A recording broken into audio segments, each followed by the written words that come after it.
Imagine watching a handful of ordinary sand just spontaneously transform into a sprawling forest of thousands of green trees. Oh, wow. Yeah. Like in almost any context, your brain immediately categorizes that as mythology or magic, or maybe just a really high-end special effect. Sure. I mean, we completely operate on the assumption that reality has this hard, objective baseline. Exactly. But what if the boundary between, an ethereal thought and a physical tree doesn't actually exist at all? Which is a wild thing to even consider. It really is.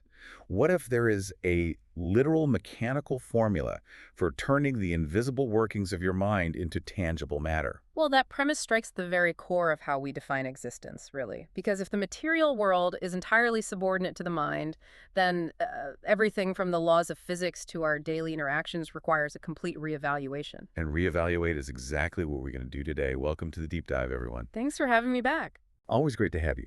So for this deep dive, we are examining this really fascinating translated document. It's from July 12th, 2008, Right. and it's titled Sufeng Preaching Tao, Part 8. It is this provocative, totally mind-bending text that attempts to map out the philosophical and quantum nature of what the author calls Tao. Yeah, and a quick note for you listening as we get started here. This source material weaves together some very profound metaphysical concepts, philosophical arguments, and frankly, some very specific spiritual claims. Right, highly specific. Yeah. So our purpose today is not to endorse the text's cosmological worldview or to, take a position on its mystical assertions. Of course not. Our mission is really just to analyze the framework it presents, to see what this specific document argues about human perception, consciousness, and the fundamental mechanics of reality. Right. So we're basically treating this text as an architectural blueprint of a completely different way to view the universe. The document defines Tao as the consciousness of the greatest creator. Wow. Essentially, the invisible engine driving the movement of everything in existence. So wait, the core engine. And then it outlines 8 specific characteristics of this force. I'll just run through them quickly. We have holographic order, eternal reliability, instantaneous sensitivity, and adaptability. Transcendence over time and space with no interior or exterior. Spirituality, justice, non-obstruction. And finally, the 8th characteristic. Which is the big one. The huge one. Okay. This is the entire focus of our deep dive today.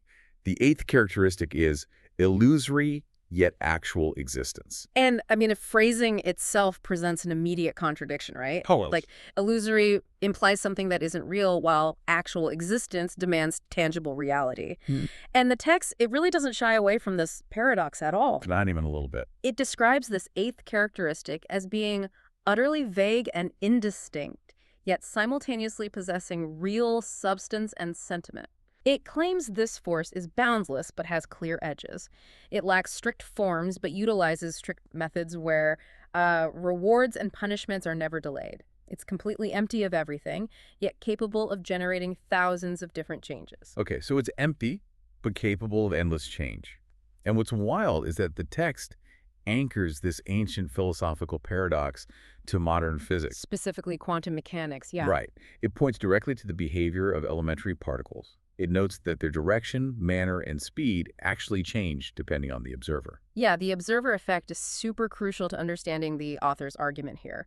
At the subatomic level, reality just isn't a fixed objective state. It's just probabilities, right? Exactly. An electron exists in this wave of probabilities until an instrument or an observer interacts with it, and that interaction forces it to collapse into a single reality. Wow.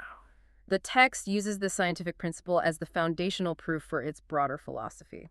And it grounds this with a brilliant, really everyday kind of example. It mentions a study from a U.S. university involving this optical illusion of a spinning human image. Oh, right, the silhouette. Yeah. You put a group of people in a room, and they all look at the exact same image at the exact same time. And some viewers see the figure spinning left. Others see it spinning right. Some actually see it flipped directions back and forth. Which is crazy because it's just one image. Exactly. It is a single objective image producing completely different simultaneous realities for the people watching it. So the author asks a really vital question here. What is the mechanism behind this phenomenon? Right. And the text concludes that in the material world, the movement and changes of matter are entirely dictated by the conscious activity of the observer. Matter does not act independently. It responds to who is watching. Okay, think about how a massive open-world video game functions. Right. The computer doesn't render the entire digital universe all at once, because that would totally overwhelm the system's memory. The trees, the mountains, the sunlight, they only render into visible existence when your player's camera turns to look at them. Right, the rendering distance. Yeah. Until you look, it's just dormant code. So is the text essentially arguing that our physical universe operates like a game engine, waiting for our eyes to render it? Well, the comparison works up to a point, but the text pushes a much more radical idea than that. Oh, really? Yeah. In a video game, the developers wrote the underlying code for those trees beforehand. In the framework of this text, there is no pre-existing code waiting to be rendered. Wait, no code at all? No. The act of your consciousness observing is the code being written in real time. Wow.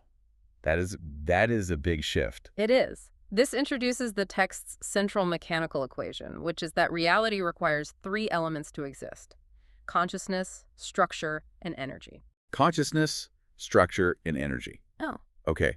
So if the act of observing dictates reality at a quantum level using those three elements, the text basically scales that principle up aggressively. Very aggressively. It argues that this isn't just about subatomic particles. Mm. It dictates our daily lives, our physical health, and how we interact with our whole environment.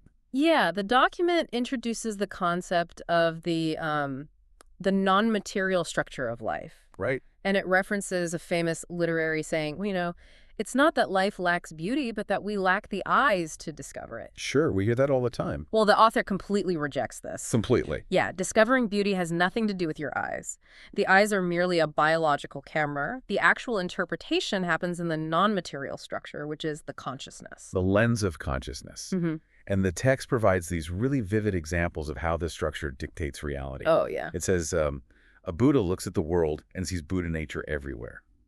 A demon looks at the exact same world and perceives demonic nature. Right. A celestial being looks out and sees natural order. Meanwhile, a regular person looks at the same street corner and just sees everyone hustling for profit. It's wild. Four entities, four completely different realities occupying the exact same physical space. Because the consciousness is the primary structure. Exactly. And the text grounds this with references to these Japanese scientific experiments on the crystallization of water. I remember reading about this. Yeah, according to the document, when scientists applied a perfect positive consciousness to water molecules, they actually formed beautiful crystalline states. Like perfectly symmetrical snowflakes or something. Right. But when chaotic or negative consciousness was applied, the crystals became ugly and deformed. The literal energy of the consciousness physically altered the structural reality of the water. And the text also uses this highly relatable analogy of like looking in a mirror. Right. If you are deeply troubled internally, your reflection appears gloomy. If you are joyful, your expression is radiant, which, sounds like basic psychology. Right. But the text elevates this to a physical law. Your internal state literally reshapes your external physical reality.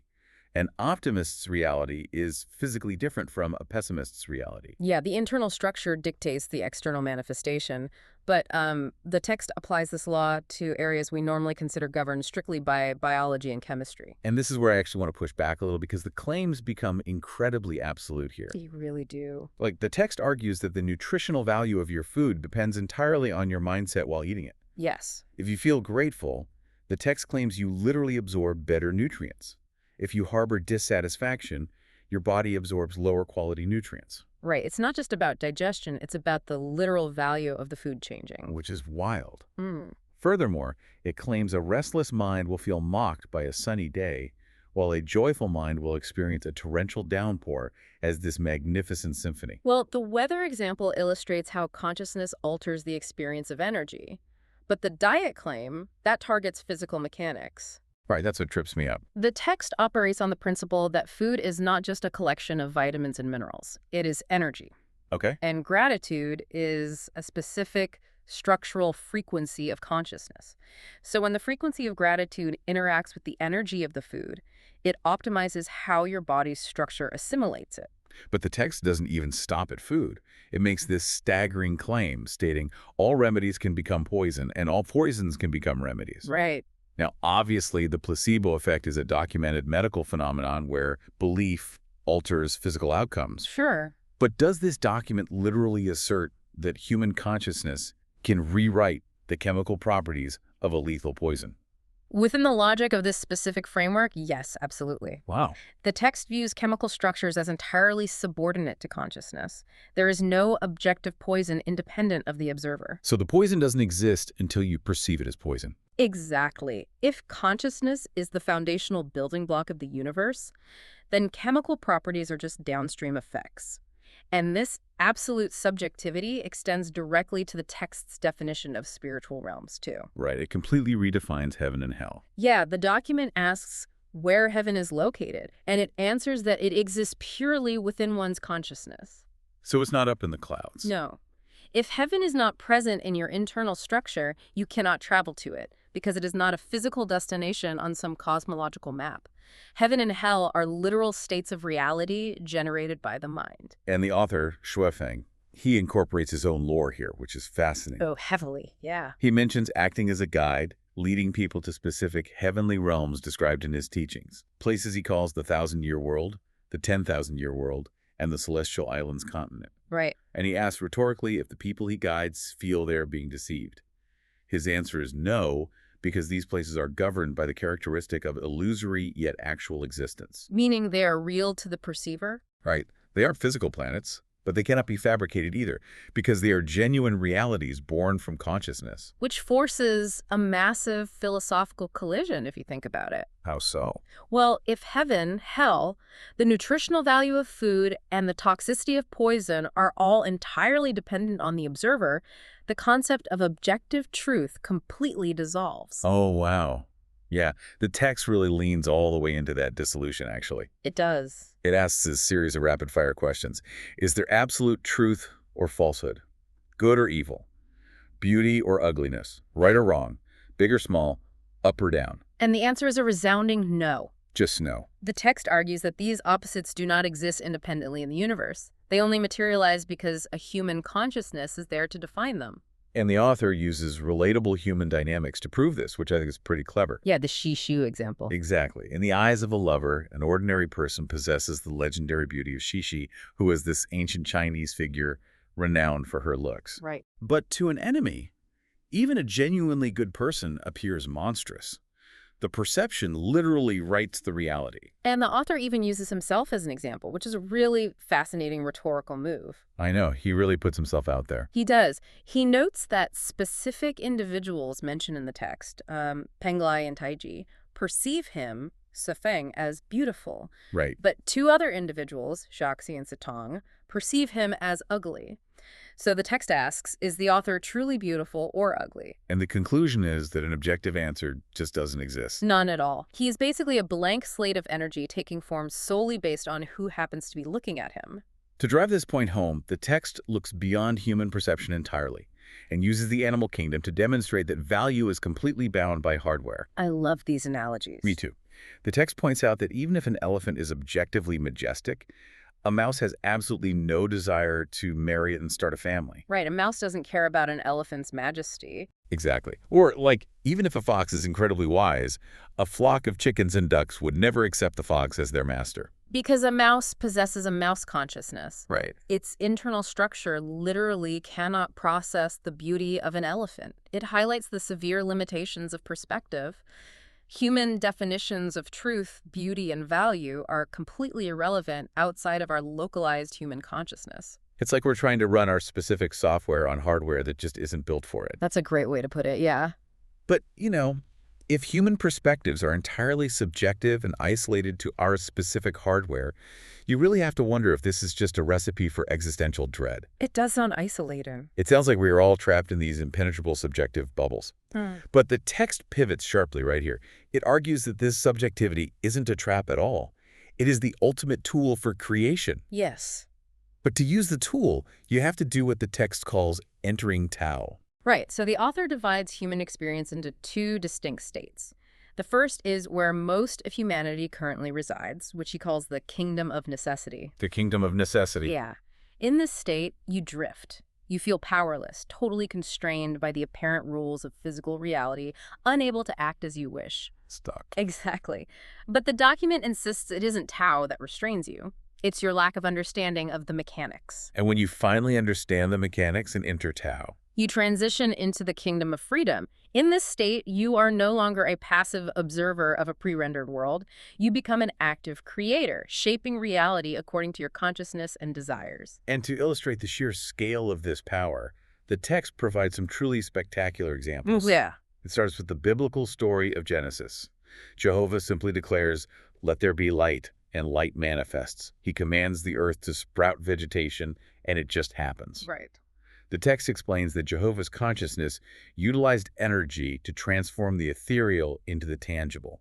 And then the text brings in examples from its own specific cosmology. The super-celestial being. Yes, Yui, who resides on Lifechanyuan Island within what the text maps out as the 36-dimensional spaces. Which are essentially higher frequency realities, right? Exactly. So Yui is described as manipulating clouds with a single breath, summoning elaborate pavilions with a wave of her hand, and taking a handful of sand to instantly transform it into a forest of green trees.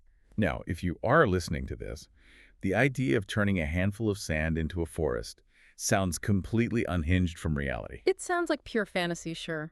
Right. Does the text actually expect a grounded, modern reader to take that literal leap?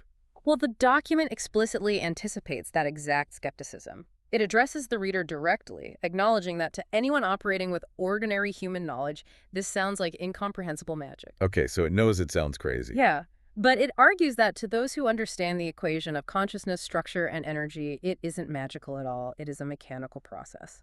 And to prove that this mechanical process is real, the text uses the creation of art to demonstrate that humans are actually already turning nothingness into reality every single day. Yeah. We just don't recognize the magnitude of what we are doing. Yeah, the primary analogy the author uses is profound. It centers on the famous Chinese violin concerto Liang Shanbo and Zhu Yingtai. Such a beautiful piece. It is. And the text asks you to consider the universe before the composer wrote that piece of music.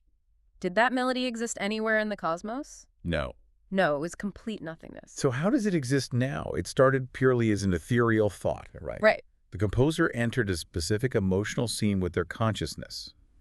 That invisible consciousness created a structure, which is the musical notes. But the text takes it a massive step further to show how the ethereal becomes physically tangible. Oh, the water fountain example. Exactly. The manifestation chain is critical here. You take that invisible thought, which was translated into sheet music, and you play it. The thought is now a physical pressure wave of sound. Then you hook that music up to a modern fountain system equipped with electronic instruments and colored lights. And suddenly the water physically dances to the music. Right. The invisible, completely ethereal consciousness of the composer, a thought that literally did not exist in the universe previously, has now physically manifested as water and light that you can see, hear, and touch. The thought moved matter. It is the flawless execution of the text's equation. The composer's consciousness provided the blueprint, the music provided the structure, and the fountain provided the energy. Ethereal thought literally manipulated physical water. The text also brings up a painter to show the reverse of this process, which I think is really helpful. Oh, the burning canvas. Yeah. You hand a painter a blank sheet of paper. An hour later, the paper holds a magnificent landscape with a flowing river. Where did the river come from? It sprang entirely from the painter's mind. The ethereal became real. Exactly. But, and the text makes this point very clearly, if you take a match and burn the painting, that physical reality immediately reverts back into the ethereal. It proves that reality is temporary, malleable, and entirely dependent on the observer maintaining it. Wow. The physical world is just a temporary canvas for consciousness, which really leads the text to a final paradoxical rule for anyone wishing to master this process and attain the status of a celestial being. Right. The text states a requirement for the author's followers, the Chanyuan celestials. It says you must possess nothing, yet own everything. Which sounds like a riddle. It totally does. But based on everything we've discussed today, it's actually a mechanical instruction. It's the ultimate application of the idea that emptiness is form and form is emptiness. The text argues that from nothingness, all things can emerge, but within all things, nothingness persists. Okay. If you desperately try to possess physical objects like wealth, status, material goods, you are anchoring yourself to the kingdom of necessity. You're getting stuck in the pre-rendered world. Yes. You become trapped by the illusion of solid matter, and your consciousness becomes rigid and empty of power. But if you maintain a state of internal emptiness, If your consciousness remains fluid, adaptable, and completely free from attachments to the physical world, you gain the actual capacity to shape reality. Right. By possessing nothing, you own the mechanism that creates everything. It is a complete inversion of how human beings are taught to interact with the world. It really is. And just when you think you've grasped the sheer scale of this philosophy, the text ends on a highly specific, massive cliffhanger. Oh, I know. The author acknowledges that all of these contradictions in quantum theories are bewildering to the logical mind, Very much so. but he claims the entire mystery can be clarified by practicing a specific technique called how to be free from the mortal body during meditation. Which leaves the door wide open, suggesting that the ultimate proof of this framework cannot be found in intellectual debate, but only through a direct alteration of your own biological perspective. It fundamentally reframes the question we started with.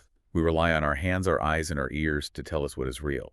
We trust the physical world because we can feel it. But if our physical senses and our desires to possess matter are the very things anchoring us to the kingdom of necessity, keeping us powerless and drifting, could the ultimate hack to mastering reality actually require us to figure out how to leave our physical senses behind entirely? Wow. If consciousness dictates matter, what happens to the physical world when you finally realize you don't need eyes to see it? That is the illusion and the reality. Thank you for joining us as we explored this incredible text. Keep questioning the solid ground beneath your feet. Pay attention to the reality your consciousness is building today, and we'll catch you on the next deep dive.